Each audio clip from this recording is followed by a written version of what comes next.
y'all, editing Cameron here, stopping in to let y'all know that I had originally done this project last month. I didn't realize that Armored Core was coming out this month, so I went ahead and hit to the grind and got it done as fast as possible. I did prove to myself that I can get editing done in a single marathon session, but I'm going to try to avoid that going forward. It's kind of been hell keeping this in the pocket. After all, I did all this work and got this here. Howdy y'all, and welcome back to Country Fried Minis. I'm your host Cameron, the country boy in the big city, presenting to you once again from the Bullshit Corner 2.0. And today I'd like to talk to y'all about Armored Core.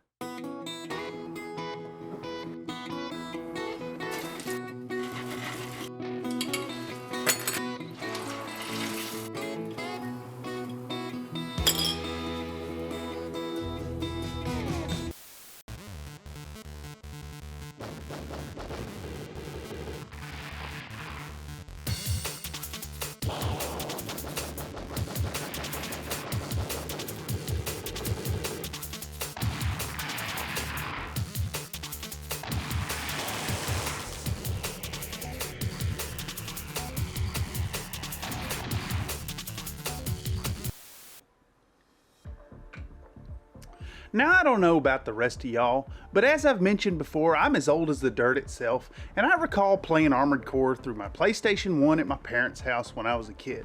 It was a really fabulous game then, and it still holds up to this day. I highly recommend checking it out in spirit of this new upcoming Armored Core 6 that's out today. But digressing, today we're going to paint up a model in celebration of that new release, and I'm going to paint it to a rough and ready standard to put it up on a display shelf in celebration of this fabulous franchise. Now, it's worth mentioning that this project has been fraught with difficulty since its inception. From the very beginning, from printing out the models, I've faced failures and setbacks, and I'm even getting started late. I started this project with not really much time to spare, and even this editing is going to be at the very last minute. So that's going to be a feature of this video today, and perhaps we'll talk a little bit about making projects on a deadline. Howdy y'all, it is Thursday, July the 20th at 5 p.m. and I'm just getting started painting up this here Armored Core project, hoping for a Tuesday release to coincide with the release of Armored Core 6. It should be a fun project, and it's going to be a heck of a ride. I'm still scruffy, but I'll shave up for the presentation, that's for sure. But let's get rolling on it and see where it goes. As with any large-size 3D printed model, this here Aaliyah 3 has been printed out in multiple pieces on multiple build plates. She comes in a plethora of parts, so care has been taken to get everything printed accurately without errors and cleaned carefully of both excess resin and print support remnants. Once we lay out the parts to inspect their completedness, we can start the priming process. As is a strong tradition here on Country Fried Minis, we're going to start this model off with a good old zenithal prime job, starting with my Stynylrez Black go-to airbrush primer. Continuing with the zenithal, we're going to switch it up to incorporate the Iron Man method popularized by CC Minis. To achieve this, instead of using a white paint from the top down, we'll instead start out with Vallejo jet exhaust on top of every piece while it's in an unassembled state. This time around, we've done this to get a good gradient on every part that is completely distinct from the upcoming all-over zenithal effect.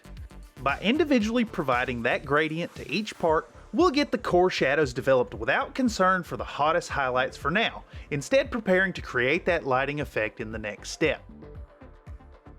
Once assembled, we'll hit it from above once more with duraluminum to get the brightest portions of the underpainting, and to add a little bit more realism to the highlights provided by the zenithal coats. And of course, we'll remember to clean up our airbrush real good after spraying metallic paints through it. Howdy again, y'all. Once again, it is Thursday, July the 20th. I am rushing through trying to finish this thing. Just took a quick break for dinner, and we're about to start putting some contrast colors onto this here primed Armored Core model. Now's time to start painting this beautiful AC, and as always, we're going to start by hydrating the wet palette. To take full advantage of that zenithal prime job, we need to rely on translucent colors, which will tint our shaded metallic parts into brand new colors while still keeping the gradient developed in the shadows of our underpainting. This is a technique that has actually been used the world over since antiquity, with masterful classical painters developing rich artwork using translucent media over top of underpainted forms. In my mind, this is an extension of that artistic tendency of old. Or at least that's what I tell myself while I slap Army Painter speed paint over my model with near reckless abandon. Of course, I jest, as this paint needs to be applied with a fair bit of precision, doing our best to only get the tones we want on the surfaces upon which they are intended to color. Even though this first layer of Greylord Gray is quite close to the jet exhaust midtone, it can very easily create problems for the lighter shades to come. Our next color is going to be a blend of Zealot Yellow and Pallid Bone to create a nice orangey yellowy gold tone. We'll apply this layer with even more precision and accuracy to ensure that it functions in a less is more type fashion. This needs to be an accent rather than a secondary tone, as our model today is generally rendered as mostly gray in appearance with a hint here and there of some other type of metal. I'd reckon that no more than 10 to 15% of the model should be gold in appearance so that we can maintain that near monochrome appearance. Though it's important to remember that this is your model, and you can paint any damn color you please in any ratio to any other color on it.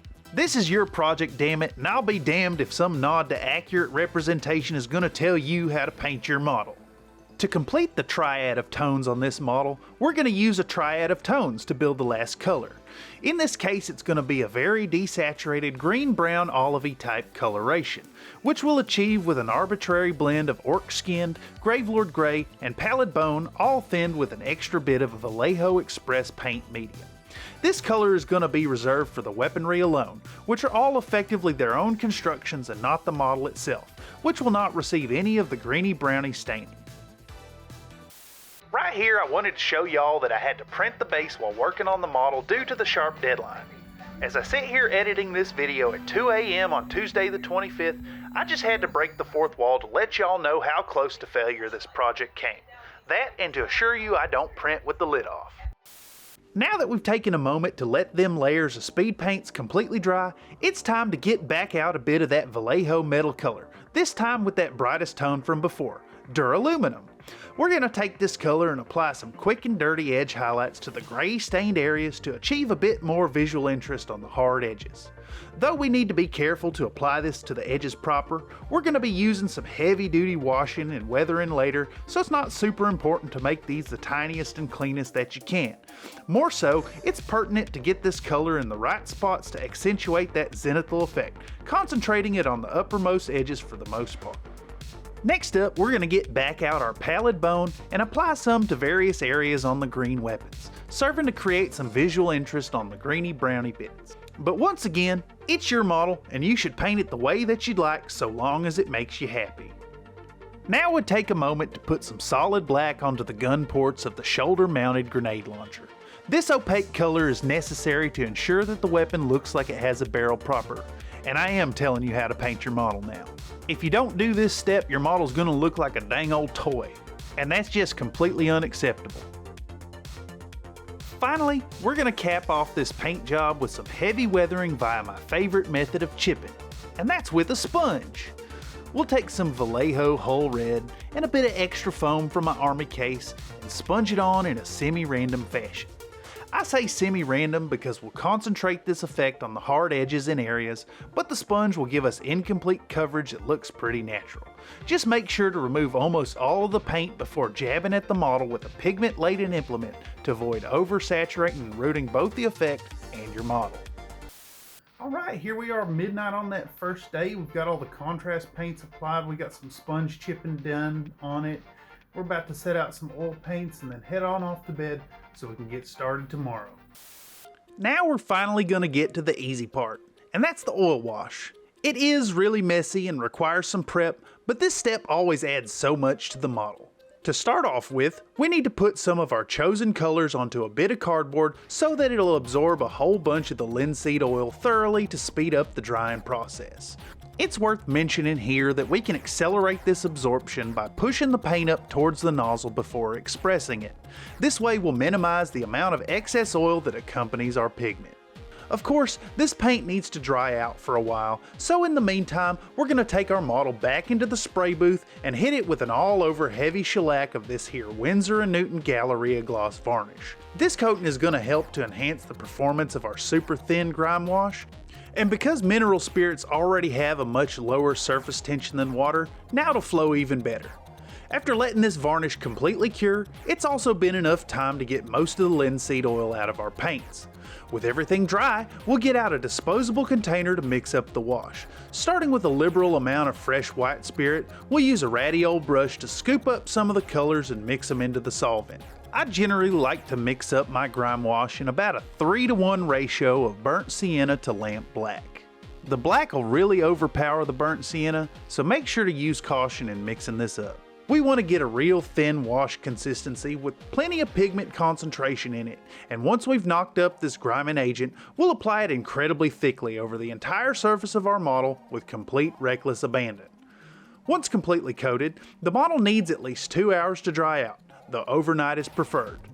And speaking of overnight, this portion wraps up my first day of work, or at least it would except for one more task. It's time to pre-prepare that base from the print. First removing it from the build plate with my big ol' honkin' Bowie knife. I know I keep saying it, but this tool has become the perfect one for the job. It's got a real sharp edge and the right angle to separate the models from the metal without stressing the fragile parts too much.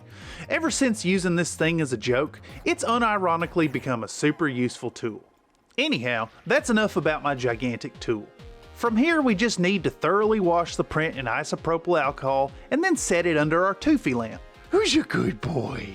You are Toofy. Howdy y'all, day 2, Friday the 21st. We're back at it in the corner. It's about 4 o'clock in the afternoon. My face is a mess, my workstation's a mess, but we're gonna get this thing done and get it out for the Tuesday release of Armored Core 6. Should be fun. Alright, our Friday work session has started and the base is good and dry and cured, as is our Aaliyah 3. Now we need to do the next messy part of the whole oil washing thing and remove almost all of that grime we put on her. Once again, we'll use a disposable container and some clean white spirit to get the work done. I like to remove the gunk with a soft makeup brush, though makeup sponges, soft bits of rag, or Q-tips work just as well. As we work off the excess grunge, we'll stick to a heavy emphasis on the upper areas such as the face, the chest, the shoulders, as well as the upper facing edges in general. The heaviest areas of grime that remain will largely be concentrated on the lower regions and the undersides of parts, heavily emphasizing the shadows. Of course the undercarriage is going to be dirty. With that, she's done for the most part and we can start in on the base. First off, we need to bust out the Dremel and start correcting any bad edges on that base bevel, as well as to grind down any support remnants on the underside. Once again, I'm here to remind y'all to absolutely do this with a respirator on. The fine particulate that comes off of resin could very quickly lead to long-term health effects if you're not careful. With the base heavily sanded, we need to remove all that dust so we can get started coloring it up. The best stuff to clean 3D printed parts is going to be 99% concentration isopropyl alcohol. Not only will it wash away any of the resin dust, but also removes any of the residue left over after the curing.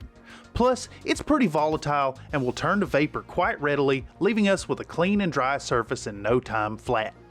Once prepared, we're going to hit this base with a solid flat coat of Stynylrez white primer, prepping it for a traditional paint up using speed paints and the like. What's that, Mr. Base? You want our viewers to subscribe for more? I think he's serious. You better do what he says. Anyhow, now we're going to get started coloring up the base using a couple of products that function as liquid talent. Starting with some Citadel contrast color Nasdrag yellow, we're going to liberally coat most of the base, choosing to avoid some of the more obvious textural changes like the big rocks and metal crates that occupy some of the space. Once we've got all of that yellowy turf colored up, it's time to get out some plain old Mechanicus standard gray and apply a solid base coat to the rocks that dot the base. This slightly cold neutral gray will work to tone down that yellow and to provide some interesting contrast to the super warm soil color. Next up, it's back to our ultra choice Vallejo metal colors to add some glitz to the metal stuff, choosing to use jet exhaust on the boxes and the super shiny duraluminum on the shell casings that litter the ground. It's real important to use the much brighter tone here on these casings because we're going to use a product here in a bit to stain them up to the color we want them. And once that mica infused paint dries, it's back to some more liquid talent to add some needed detail. We're going to use Citadel's Nuln Oil Wash to shade the gray stones as well as the metal crates, providing instant shading without too much staining. And speaking of staining, now we use some Army Painter Speed Paint Zealot Yellow to turn the shiny duraluminum casings into a collection of brassy spent shells. The speed paint will not only shade them up, but change the overall tone without losing that metallic shine. And finally, we'll black out the base rim using some of that good old pigment-rich Golden Brand Carbon Black. And while we finish this up, let's take a peek at the 1997 origin of AC assembly and design.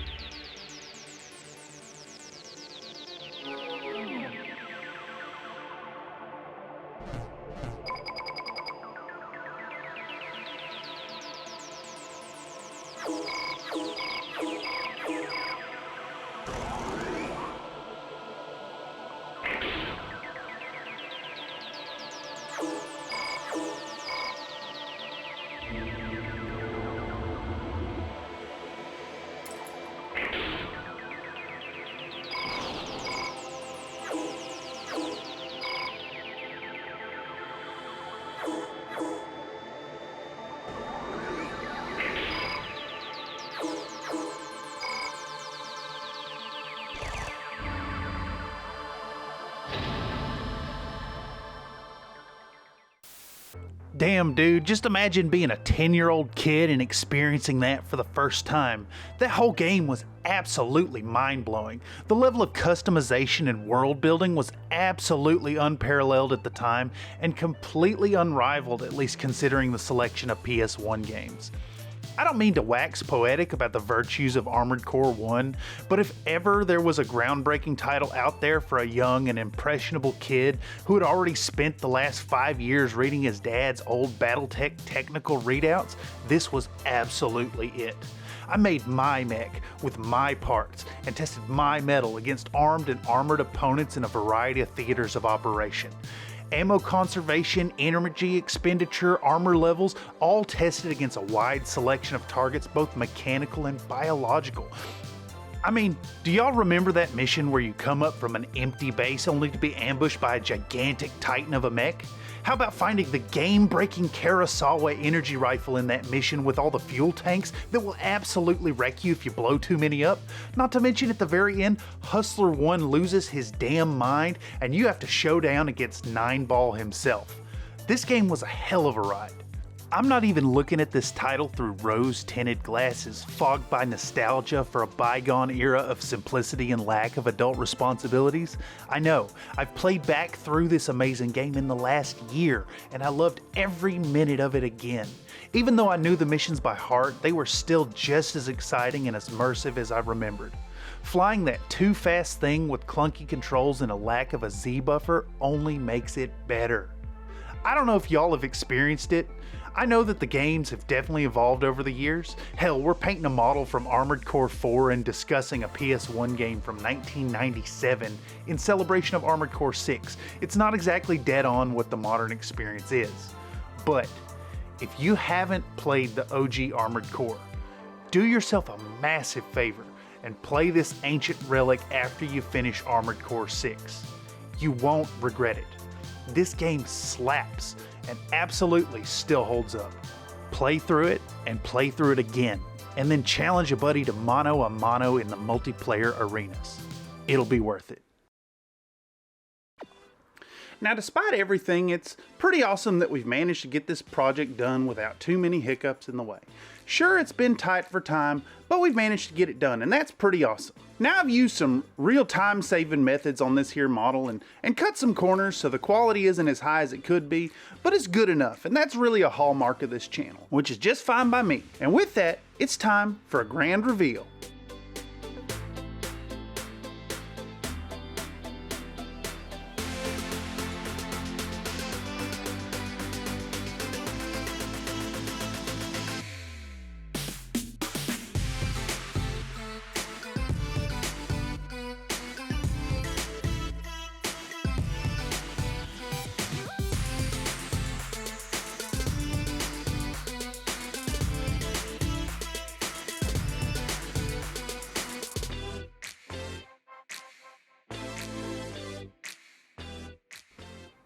In the end, I want to thank y'all for joining me today.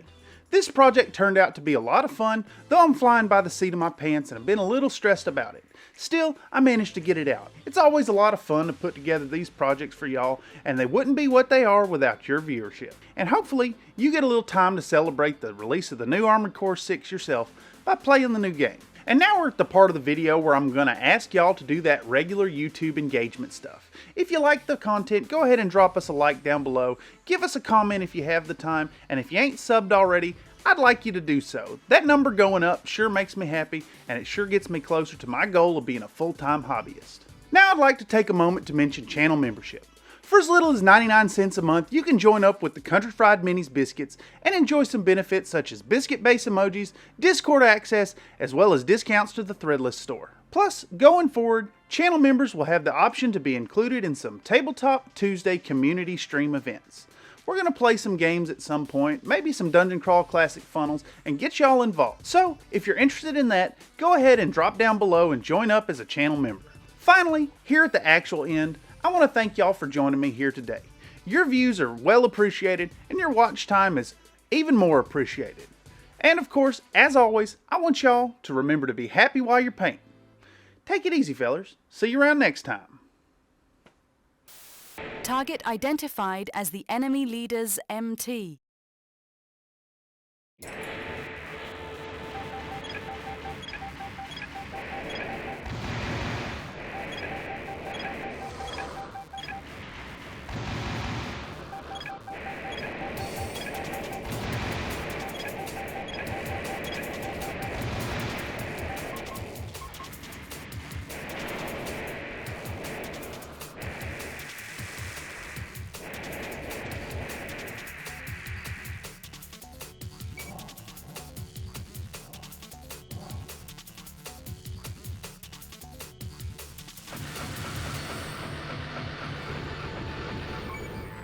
Target of operation cleared. System switched to normal mode.